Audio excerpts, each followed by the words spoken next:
오늘 말씀의 제목은 참된 인생의 천국 보험입니다. 여러분들 다 보험 하나씩은 지금 다 들었을 것입니다. 어떤 사람들은 보험을 막 10개씩 드는 사람도 있더라고요. 오늘 여러분이 참된 인생의 천국 보험을 확실히 여러분이 붙잡으시기 바랍니다. 우리가 인생을 살아가면서 누구나 다 시시때때로 불안이 찾아옵니다. 또 아무렇지도 않는데 두려움이 오기도 합니다.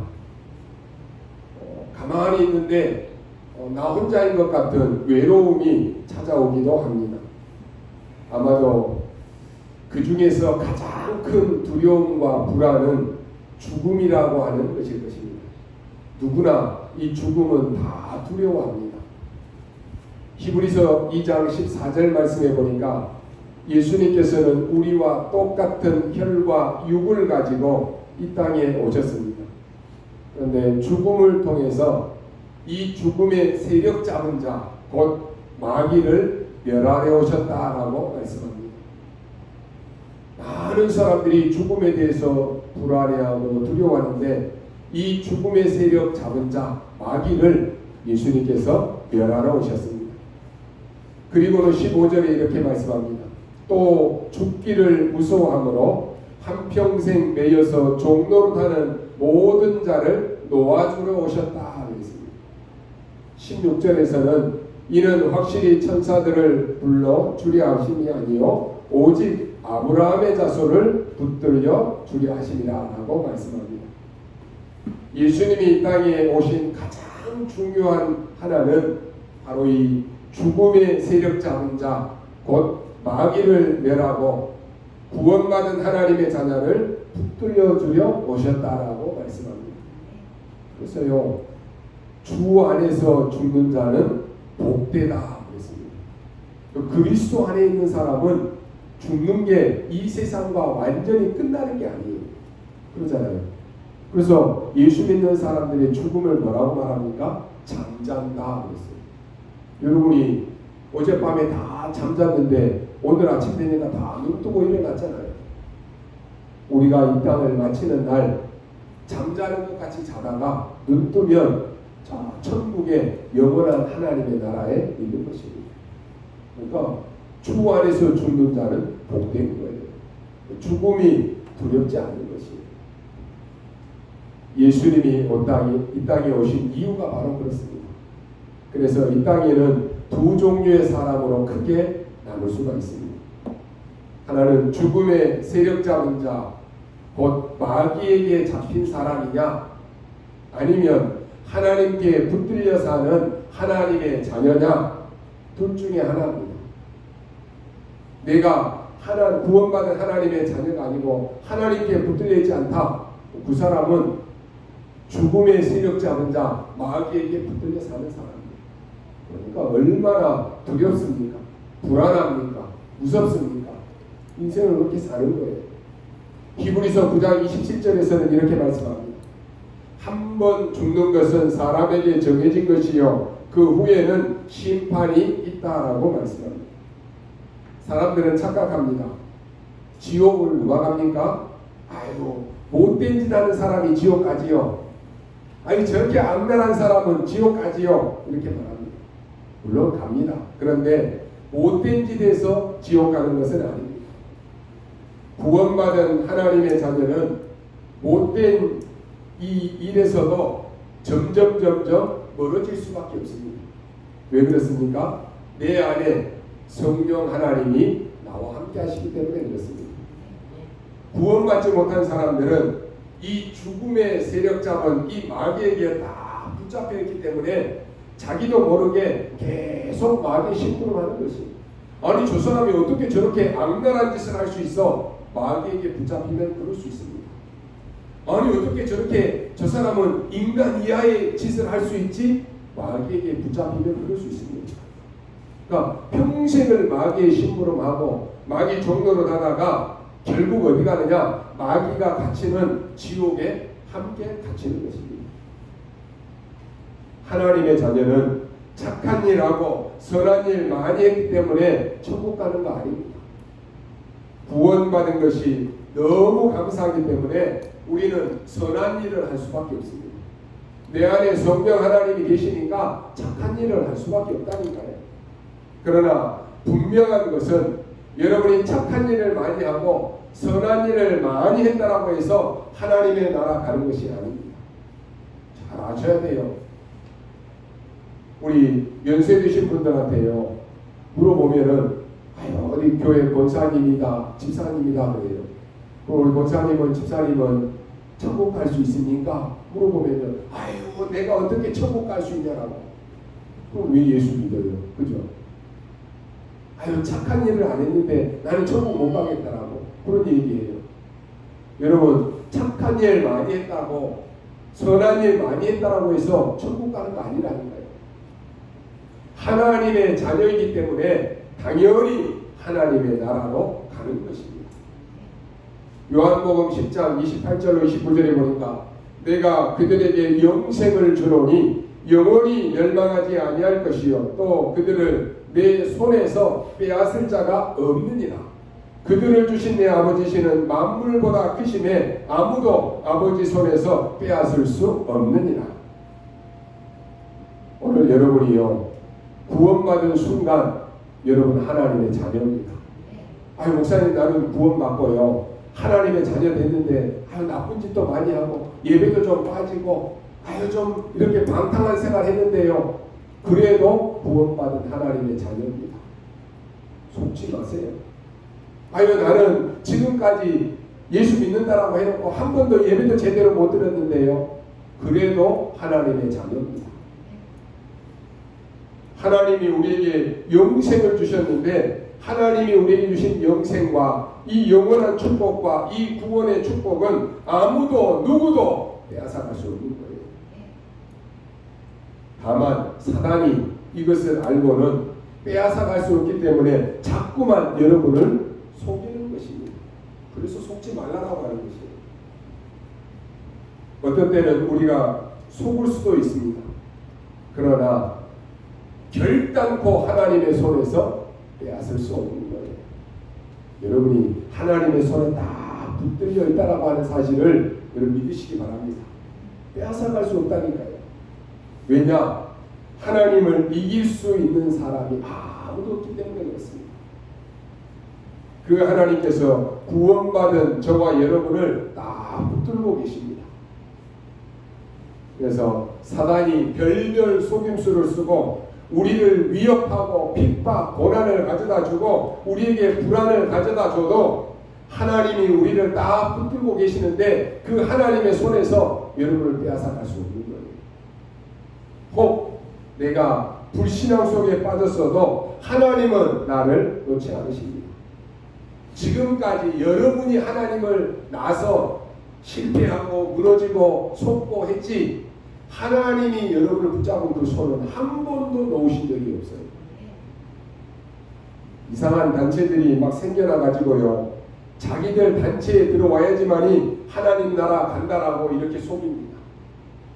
무슨 표를 받아야지만이 하나님 나라 간다라고 말합니다. 뭔가를 잘 지켜야지만이 하나님 나라 간다라고 말합니다. 아닙니다, 여러분. 여러분을 속이는 것입니다. 하나님의 자녀는 당연히 하나님의 자녀이기 때문에 하나님 나라 가는 것입니다.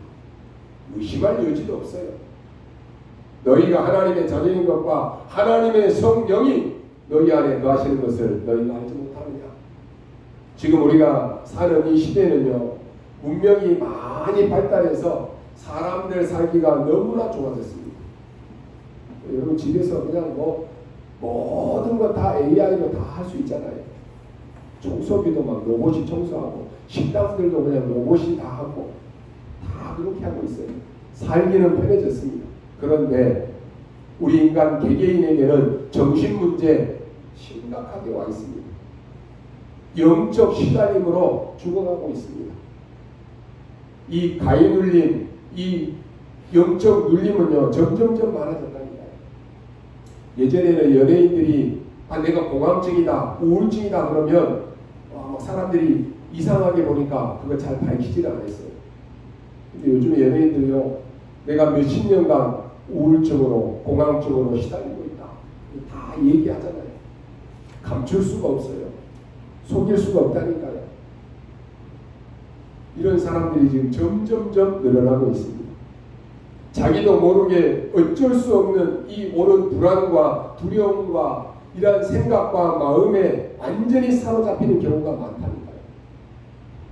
여러분, 공황증, 우울증, 조울증 시달리는 사람은요, 말 못할 어려움과 고통을 겪습니다. 누구에게 말해도 알아주지도 못해요. 그런데 이게 깊어지면 깊어질수록 병이 됩니다. 언젠가 그 목사님께서도 그런 말씀했잖아요. 초창기 때 3년 동안 내가 우울증에 사로잡혔었다라고 얘기했습니다. 우울증에 잡히니까요, 괜히 그냥 막 죽을 것 같은 생각이 계속 들었다라고 하지 않습니까? 이러다가 야, 내가 진짜로 정신이 돌아버리겠구나, 그 정도까지 갔더라고요. 그러면서 이렇게 3년 동안이나 불안과 두려움 속에 시달렸다라고 했습니다. 그러던 어느 날 예수가 그리스도이심이 믿어지고 깨달아졌다고 했습니다. 오늘 여러분 혹시나 이런 영적 문제로 영적 고통 속에 있는 사람들이 있습니까? 여러분이 이 복음을 받고 정말로 그렇구나, 예수님께서 그리스도로 오셨는데 이 문제를 해결하기 위해서 나에게 오셨구나 깨달아주는 순간 끝나는 것입니다. 아는 것 안 되는 거예요. 지금 우리가 수요, 금요 계속 주일 예배, 마태복음, 마가복음을 가지고 살펴보는데 병든 자들이 예수님께 올 때 어떤 마음으로 옵니까? 내가 예수님 만나면 확실히 내가 나을 수 있다, 그 마음으로 왔어요. 근데 예수님께서는 병만 낫게 해주신 것이 아니라, 여러분, 소경이 눈만 뜨면 뭐합니까? 영적 문제에 시달려 있고 친구이 마귀 자녀면 또다시 지옥 가야 됩니다. 그래서 예수님은 그 모든 부분을 완전히 치유해 주신 것입니다. 내 믿음대로 될지어다. 오늘 여러분 이 언약 붙잡으셔야 됩니다. 하나님이 그리스도를 보내주셔서 사단의 머리를 완전히 박살냈구나, 이게 깨달아져야 돼요. 창세기 3장 15절이 그냥 성경 말씀이 아니라 그냥 계속 듣는 여러분 그 말씀이 아니라, 그렇구나, 하나님이 나에게 우리 가정에 창세기 3장 15절 되신 여자의 후손 되신 그리스도를 보내주셔서 사단의 머리를 완전히 박살내셨구나, 확실하게 붙잡아야 돼요. 하나님이 그리스도를 보내셔서 저주와 재앙 속에 묶여 사는 나와 우리의 가문의 저주를 완전히 꺾으셨구나, 이게 붙잡아줘야 된다니까요. 결국 이 땅에서 힘들게 살다가 결국 죽음을 맞이하게 됩니다. 그래서 하나님의 자녀 아닌 이 마귀 자녀들은 어디 간다고요? 지옥 가는 거예요. 지옥 권세를 그리스도께서 깨뜨려 버리셨다니까요. 이게 깨달아져야 되는 것입니다. 이게 깨달아지는 순간 모든 흑암 저주는 무너지는 것입니다. 그리스도께서 다 해결하셨구나. 그런데 그리스도는 다 끝냈는데, 다 해결했는데 내가 지금까지 속고 살았구나, 내가 여기에 완전히 잡혀 살았구나 깨닫기만 해도 됩니다. 여러분을 거기에서 완전히 해방받았다니까요. 그러니까 이제는 여러분이 이런 사람을 이해하고 이런 사람을 도와줄 수 있게 된 것입니다. 그래서 여러분이 있는 현장이 이만큼 중요한 거예요. 이 복음의 비밀을 아는 사람이 없다니까요. 다 지금 정치 문제로 죽어가고 있는데 그 문제 앞에 답을 줄 사람이 없다니까요. 그래서 답을 가진 여러분이 중요한 거예요. 그래서 하나님이 여러분을 그 현장 곳곳에다가 선교사로 파송한 거예요. 여러분, 영적 문제로 시달리는 분이 계시다라고 하면은 말씀 듣고 복음과 이 복음에 관련된 이 성경 구절 39절을 완전히 나에게 각인하도록 녹취를 하든지 암송을 하든지 그렇게 하십시오. 우리 둘째 휴가 나왔지, 말년 휴가 나왔는데 그런 얘기, 군대는 아니 눈을 안 치워도 되는데 그냥 맨날 눈 치우라고 그러고 뜨겁고 이러는데 맨날 일 시키고 그런다는 거예요. 가만히 놔두면 부인들은 딴 생각해요. 그러니까 눈이 지금 내리고 있는데 쌓이지도 않았는데 쓰라고. 아니 우리 생각 같으면 다 내려가지고 쌓이고 난 다음에 한 번 딱 쓰면 되는데 또 쓸고 1시간 후에 있다가 또 나가서 쓸고 계속 일을 시켜요. 왜요? 가만 놔두면 딴 생각을 해요. 영적 문제 있는 사람들은 계속 다른 생각한다니까요. 염려 안 해도 되는 거. 내가 오늘 이 길을 가다가 사고 나면 어떻게 하지? 오늘 내가 이렇게 가다가 이 건물이 무너지면 어떻게 하지? 필요 없는 염려들을 계속 한다니까요. 여러분이 이 복음과 관련된 성경 구절을 30구절을 완전히 나에게 각인되도록 암송하십시오. 복음 성구를 계속 읽고 들으라니까요. 이 강단 말씀을 계속 들으십시오. 그게 내가 사는 길입니다. 구원의 길을 계속 그리고 선포하십시오. 어느 날 여러분에게 있는 연약함과 시달림 속에서 내가 속았다라고 하는 것이 생각나게 되고 그리스도께서 이제는 다 끝냈구나. 그 순간 하나님의 은혜가 여러분에게 임하게 됩니다. 하나님께서 애굽 땅에서 빠져나온 이스라엘 백성들을 광야로 데려가셨습니다. 광야 생활 40년을 마무리하고 가나안에 들어가기 전에 이스라엘 백성들에게 말씀을 주셨습니다. 그 말씀의 내용이 신명기 6장 5절로 9절입니다. 너는 마음을 다하고 뜻을 다하고 힘을 다하여 네 하나님 여호와를 사랑하라. 오늘 내가 내게 명하는 이 말씀을 너는 마음에 새기고 네 자녀에게 부지런히 가르치며 집에 앉았을 때든지 길을 갈 때든지 누웠을 때든지 일어날 때든지 이 말씀을 강론할 것이며 너는 또 그것을 네 손목에 매어 기호를 삼으며 네 미간에 붙여 표를 삼고 또 네 집 문설주와 바깥문에 기록할지니라 그랬습니다. 정리하면 무슨 말입니까? 완전히 그리스도로 각인시키라고 하는 것입니다. 여러분이요 자꾸만 딴 생각 납니까? 그때 말씀을 딱 켜십시오. 집에 앉았을 때든지 길을 갈 때든지 누웠을 때든지 말씀 들으십시오. 그게 여러분이 사는 길입니다. 그리스도로 각인시키면 오늘 너에게 있는 우리에게 있는 재앙은 완전히 끝난다라고 하는 말입니다. 그리스도로 각인되는 그날 사단의 권세는 완전히 꺾이는 것입니다. 그리스도로 각인되는 그날 지옥 권세는 완전히 무너지게 되는 것입니다. 이런 사람을 통해서 하나님은 재앙을 막으시는 것입니다. 하나님은 우리에게 처음부터 언약을 주셨습니다. 우상 숭배하던 아브라함을 부르시자마자 너는 복의 근원이다. 네가 복이다. 라고 이렇게 말씀했어요. 너를 축복하는 사람을 축복하고 너를 저주하는 자에게는 내가 저주하겠다. 겁내지 말아라. 내가 저주할 것이니까. 너를 통해서 모든 민족이 다 복을 받을 것이다. 아브라함이 주신 말씀이라니까요. 80년 동안이나 아무런 응답이 없었던 사람이 있습니다. 누굽니까? 모세입니다. 하나님은 모세를 부르셔서는 피제사 드리라 라고 말씀하면서 내가 너와 항상 함께 할 것이다. 너를 당할 자 없게 하겠다 그랬습니다. 오늘 여러분 가운데 혹여나 외로움 속에 있습니까? 나는 나 혼자야 그런 생각 드십니까? 착각입니다. 하나님께서 내가 너와 항상 함께 하겠다. 내가 너를 지킬 것이다. 내가 너를 인도할 것이다. 하나님 말씀했잖아요. 여러분 속지 마십시오. 그래서 오늘 여러분들이요 우리가 무엇을 붙잡아야 되겠습니까?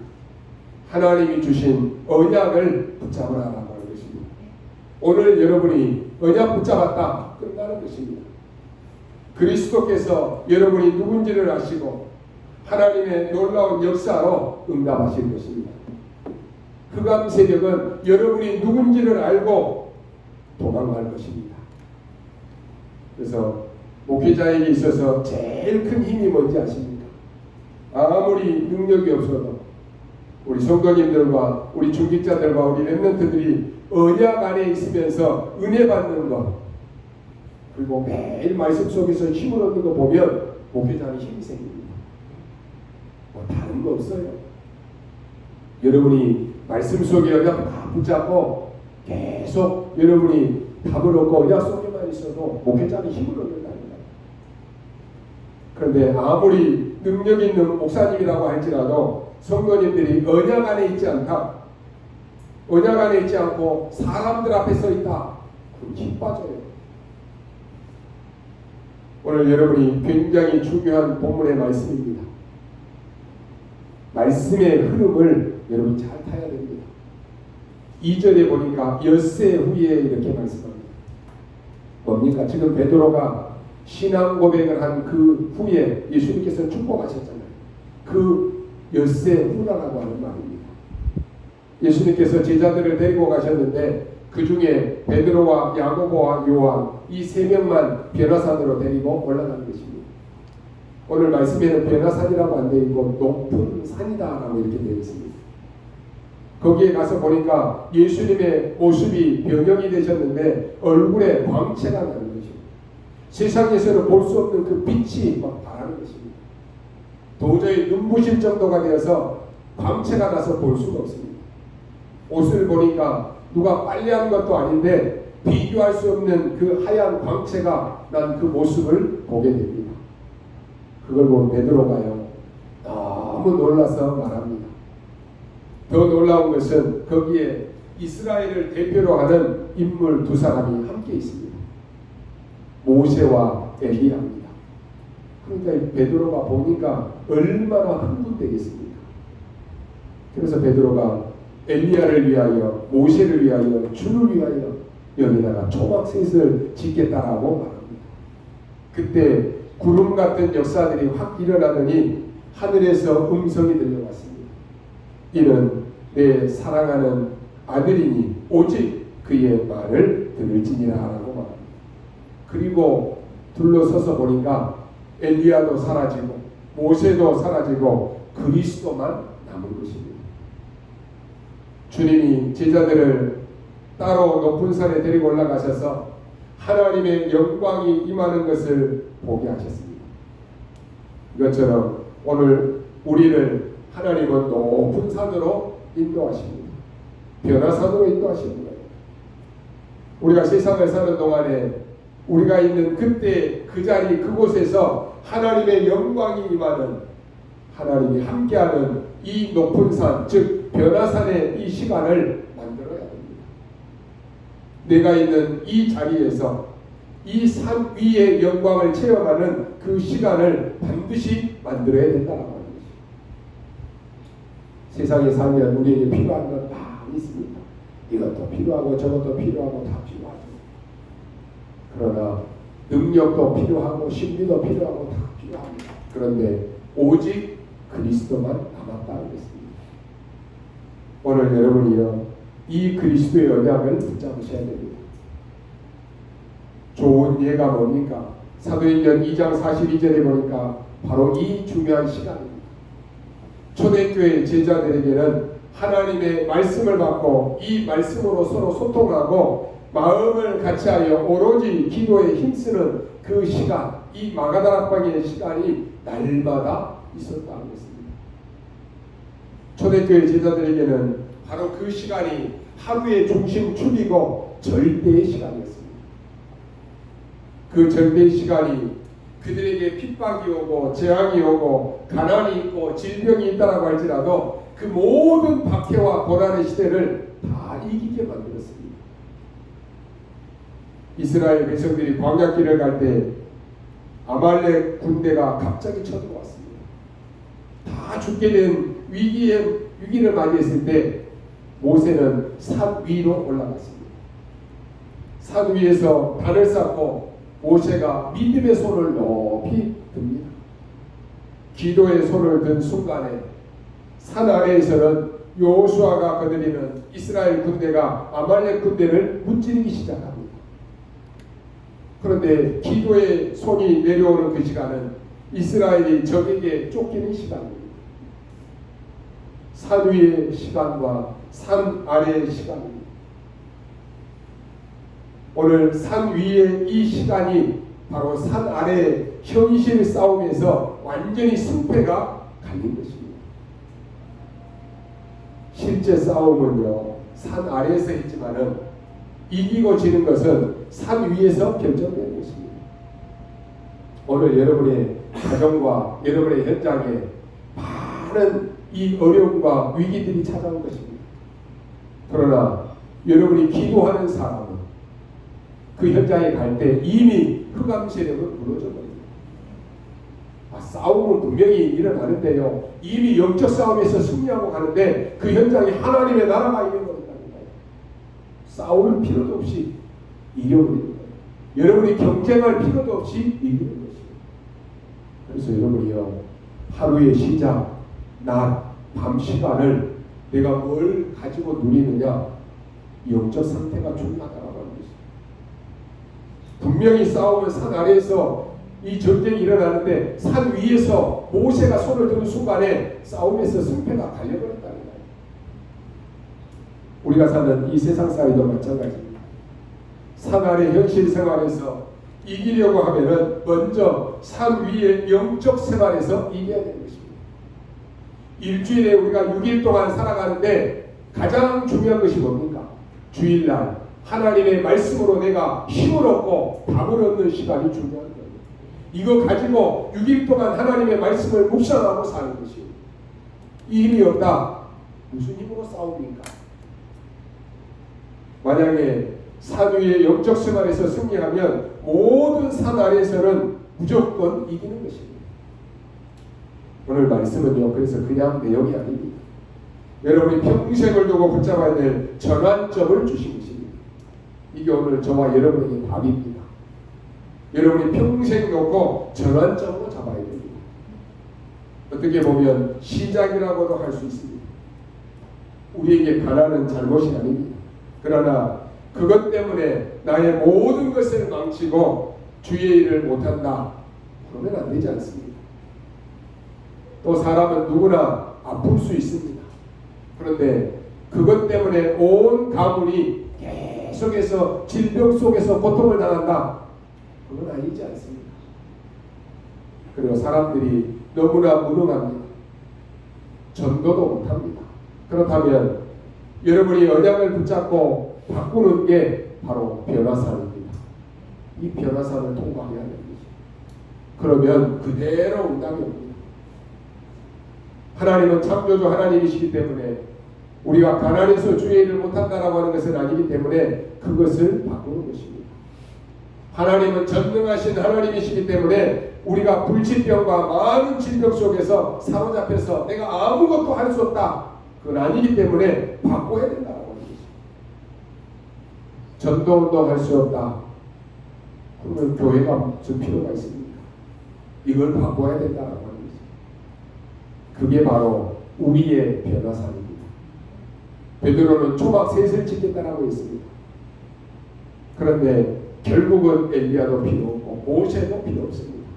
오직 그리스도를 위한 초막을 지으라고 하는 말입니다. 왜 그렇습니까?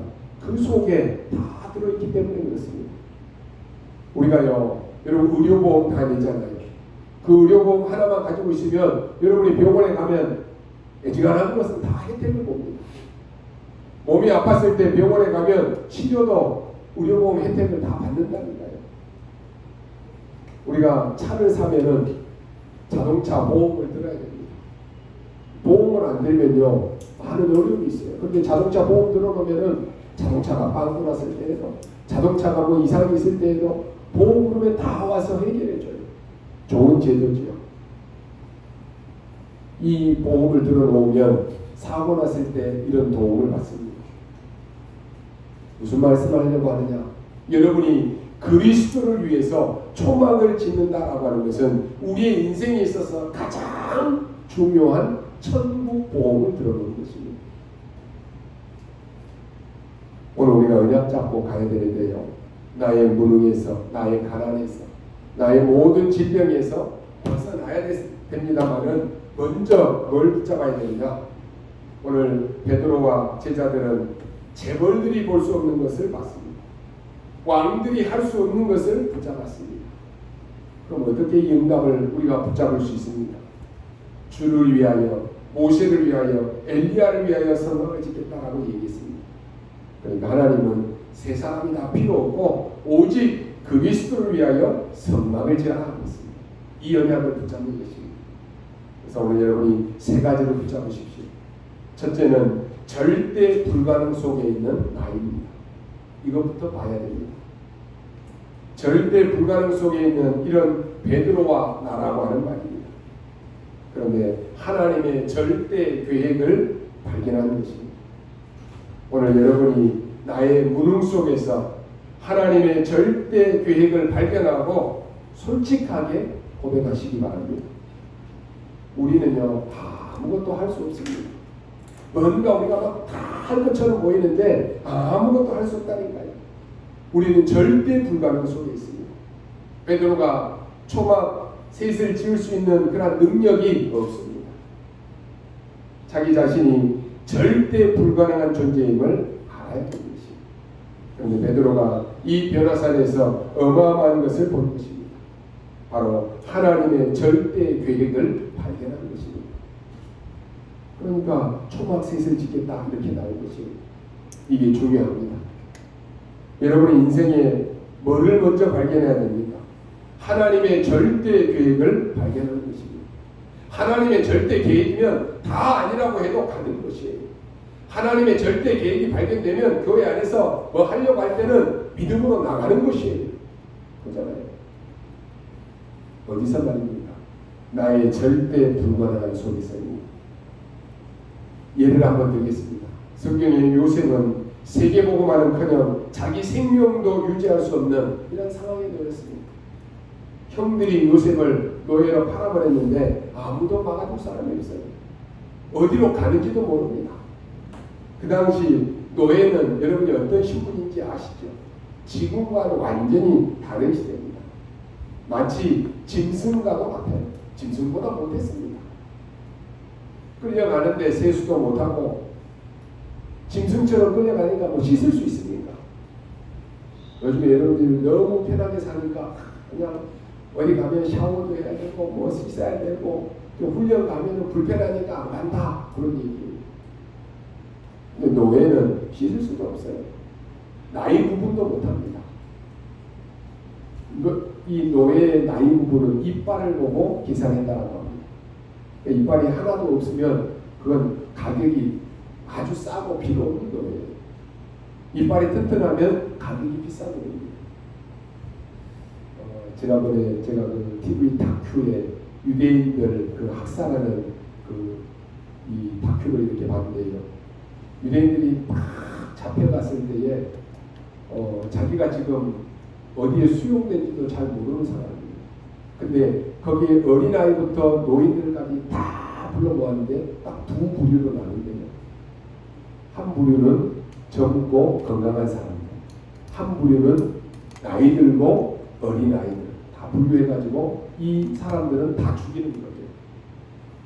이 사람들은 이 노동을 시키다가 거기서 죽으면 또 다 죽는 거예요. 이 두 부류로 나눴다는 거예요. 그 당시 요셉 때 노예는요, 이빨이 있고 튼튼한 사람들은 값을 비싸게 불렀습니다. 누가 이걸 말릴 수 있습니까? 처음부터 요셉은 하나님의 절대 계획을 발견한 것입니다. 이게 바로 렘넌트입니다. 히브리서 11장의 사람들이 다 그랬습니다.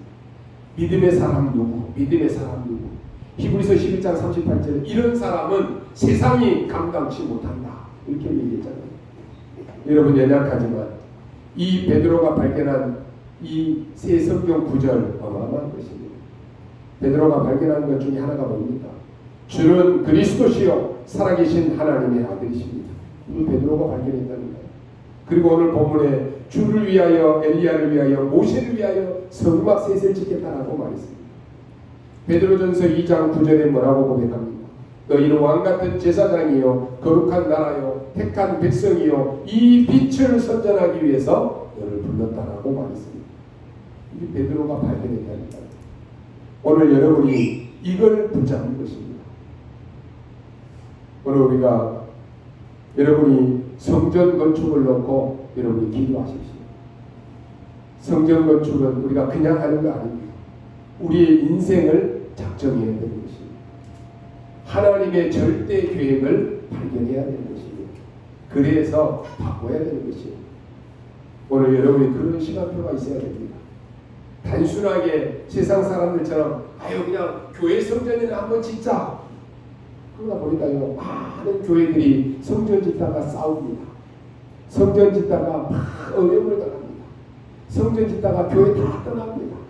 우리는 그런 짓 하면 안 됩니다. 내 인생을 바꾸는 전환점이 되어야 되는 것이 그게 첫 번째입니다. 그러려고 하면 나는 절대 불가능하지만 절대로 주신 하나님의 계획을 발견해야 되는 것입니다. 그러면 모든 면에서 이렇게 보입니다.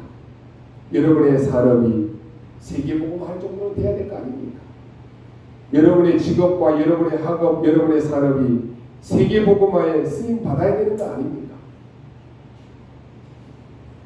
그건 아닌가? 그냥 내가 밥 먹을 정도만. 그러면 여러분 맨날 밥 먹고 살다가 가는 거예요. 그거는요 불신자들도 아무나 할 수 있는 것입니다.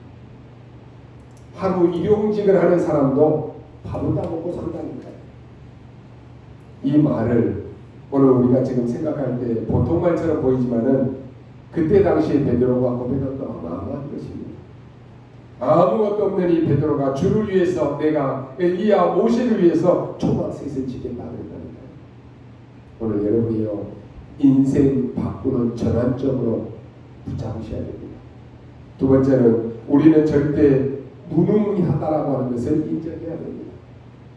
그러나 하나님의 절대 응답을 믿어야 되는 것입니다. 하나님이 제자들을 베라산에 부르신 것은 아직 엄청난 것이 남아있기 때문에 부르신 거예요. 여러분 기억해야 됩니다. 여러분을 왜 부르셨을까요? 세계복음화에 어마어마한 것들이 지금 남아있습니다. 그래서 절대로 낙심하지 마시기 바랍니다. 여러분을 부른 것은 엄청난 것을 남겨두었다니까요. 갈보리산, 감람산, 마가다락방, 세계복음화 이 모든 것들이 가득 남아있습니다. 여기 변화산에 부르셔서 어마어마한 높은 산에서 광채나는 예수님의 얼굴과 모습을 보여줬습니다. 유대인들이 그렇게 좋아하는 모세의 율법과 엘리야의 그 능력 가지고는 안 된다라고 하는 것입니다. 오직 그리스도의 빛난 그 빛의 능력으로만 가능하다라고 하는 것을 발견한 것입니다. 여러분 아직도 못 깨달았습니까? 여러분의 개인에게 와져 있는 재앙, 가문에 와져 있는 저주 재앙, 지옥 배경, 여러분의 노력으로 해결됩니까? 여러분의 능력으로 벗어날 수 있습니까? 절대로 안 된다니까요. 그거 발견해야 됩니다. 그 광경 속에 절대 응답을 믿으시기 바랍니다. 오직 그리스도. 이렇게 하면요 이 안에는 엘리야도 모세도 다 포함되어 있습니다. 여러분의 인생 속에서 늘 그래야 됩니다만은 이번이 여러분 전환점이 되어야 됩니다. 절대 무능이지만 절대 응답을 지금 베드로가 믿은 것입니다. 여러분 믿으시기 바랍니다. 세 번째는 뭡니까? 뭘 작정하는 것입니까? 지금 핍박이 일어나고 어려움이 많이 있는 것은 사실이지만 하나님의 절대 여정을 따라가겠다라고 작정한 것입니다. 그래서 갈보리 산에서 시작해서 감람산 마가다락방에 엄청난 역사가 일어나기 시작했습니다. 오늘 우리가 이런 언약을 붙잡고 이런 성전을 지어야 됩니다. 237 나라가 와서 변화될 수 있는 성전, 이거 지어야 된다니까요. 그리고 모든 것을 바꿔버리는 성전입니다. 병든 자들 앞으로 많이 일어날 것입니다. 그런 병든 자들이 와서 치유될 수 있는 이러한 시스템을 만들어 놓는 교회가 지어져야 됩니다. 후대들 다 죽습니다. 지금 우리나라에도 보니까 초등학생들도 마약에 손을 대고 있어요. 어떻게 될지 아무도 모릅니다. 아유, 목사님 우리 집 아이는 왜 그렇습니까? 낙심할 그런 차원이 아닙니다. 하나님의 메시지로 붙잡아야 돼요. 전 세계는 지금 다 죽어가고 있습니다. 이들을 살려줄 수 있는 그런 교회 시스템을 만들어야 됩니다. 그렇다면 여러분이 여기에 생을 걸어도 되는 것입니다. 그리스도를 위해서 성막을 짓겠습니다. 모세도 엘리야도 필요 없는 그리스도를 위한 성막, 이 언약을 여러분 붙잡으셔야 됩니다. 결론으로 말씀드립니다. 사람은 갑자기 타락하는 법은 없습니다. 여러분이 누가복음에 나오는 탕자의 비유 잘 아실 것입니다. 둘째 아들이 아버지의 재산을 받아가지고 멀리 외국에 갔습니다. 이것은요, 아버지 간섭을 이제는 안 받겠다라고 하는 것입니다. 여러분, 성도가 나는 목사님 간섭 안 받아요, 나는 교회 간섭 안 받아요, 그러니까 이단에 빠지고 그런 이상한 단체에 빠져서 망하는 것입니다. 하나님의 백성이 하나님을 떠나버린 거라니까요. 그랬더니 처음에는 신났습니다. 돈도 있겠다, 자기 마음대로 하겠다, 얼마나 신납니다. 나중에는 어떻게 됐죠? 돼지가 먹는 지역 열매도 주워 먹지 못할 만큼 완전히 망해버렸습니다. 이 타락이라고 하는 말은 하나님과 멀어졌다라고 하는 말입니다. 하나님과 멀어지니까 인생이 어떻게 됩니까? 방탕한 생활을 하게 되는 것입니다. 어느 날 갑자기 이게 이렇게 되는 것이 아닙니다. 하루를 살면서 내가 하나님 앞에 집중하는 시간이 없다. 어느 날 나도 모르게 점점 멀어지게 되는데, 심지어는 내가 왜 그런지 모를 만큼 완전히 무너져 버립니다. 그래서 하나님께서는 우리에게 절대 시간을 갖게 하신 것입니다. 하루 24시간 중에 하나님께 집중하는 절대 시간 5분만 있어도 내 생의 변화는 시작됩니다. 그런데 이게 어디다가 다 빼앗겨 버립니까? 텔레비전 보는데 시간 다 빼앗겨요. 핸드폰 가지고 게임하는데 시간 다 빼앗겨버려요. 사람들 만나가지고 수다 떠는데 시간 다 빼앗겨버려요. 근데요, 문제는 이것이 내가 빼앗긴 것 같았는데 사단이 이것을 빼앗아가 버리는 거예요. 여러분이 하나님 앞에 집중하지 못하도록 사단이 이런 것들을 다 여러분에게 주면서 사단이 다 빼앗아가 버린다니까요. 여러분이 하나님 앞에 예배하고 집중하는 시간을 빼앗는다 그러면 나는 안 뺏게 하지, 그럴 거 아니에요. 사단이 다른 거 다 주니까 그거 붙잡고 그거 속아가지고 다 빼앗겨버려요. 내 인생을 하나님과 함께하는 그 시간에서 다 빼앗겨버리는 것입니다. 목사님, 나는 일만 열심히 하는데요. 일만 열심히 하면 금방 지칩니다. 예배하는 시간에 여러분의 직장에서, 여러분의 가정에서 잠깐만이라도 하나님께 집중하는 그 시간을 가지십시오. 그거는 결국 허비하는 시간이 아닙니다. 낭비하는 시간이 아니라니까요.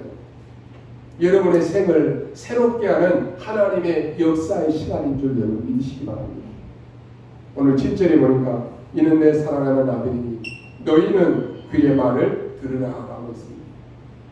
반드시 하나님의 음성을 듣는 시간이 필요합니다. 하나님이 들으라고 하는 그 말, 예수 그리스도의 말씀을 붙잡으라고 하는 것입니다.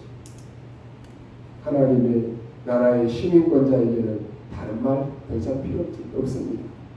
하나님이 들려주시는 그 말씀, 예수 그리스도의 말씀이면 충분합니다. 하나님은 그리스도를 보내셔서 모든 문제를 십자가에서 단번에 영원히 끝내버렸습니다. 하나님은 내 인생의 모든 문제, 사단의 문제, 죄와 저주 문제, 지옥과 사망의 권세를 다 끝내버렸습니다.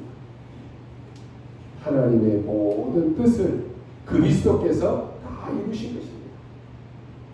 모든 것을 다 이루신 그 이름이 바로 예수 그리스도이십니다. 하나님께서 그의 말을 들으라 했습니다. 여러분, 이 말씀을 듣는 사람이 살아나는 줄 믿습니다. 어떠한 곳에 있다라고 할지라도 말씀 붙잡고 기도할 수 있다. 그 사람은 살아요. 아무리 시간이 많아도 나는 말씀 듣는 시간이 없다. 그 사람 분명히 실패합니다.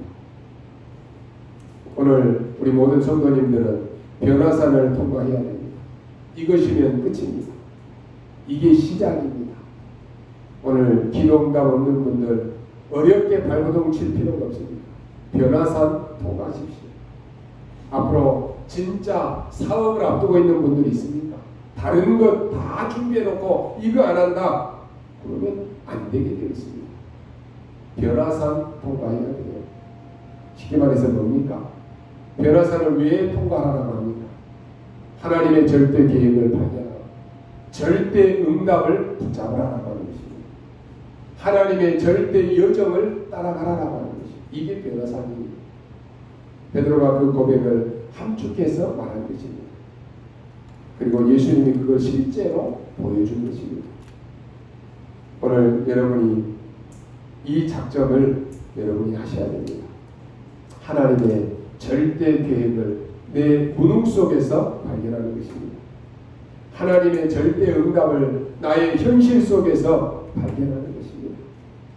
이것을 믿는 것입니다.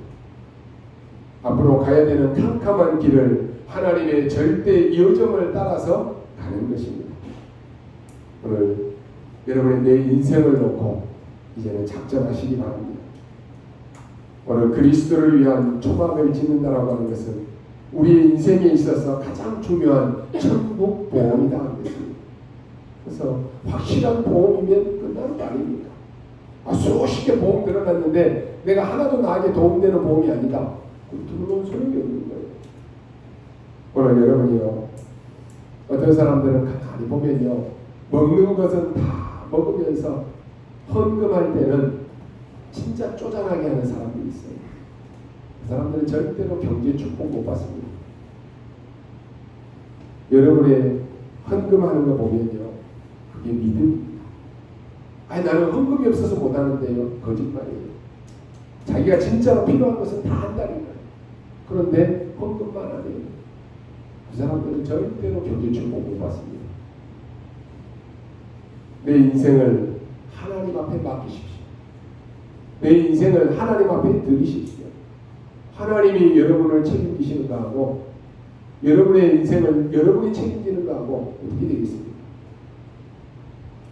예전에 우리 아이들을 어릴 때 키울 때요, 우리 사모님이 아이들을 위한 보험을 들었었어요.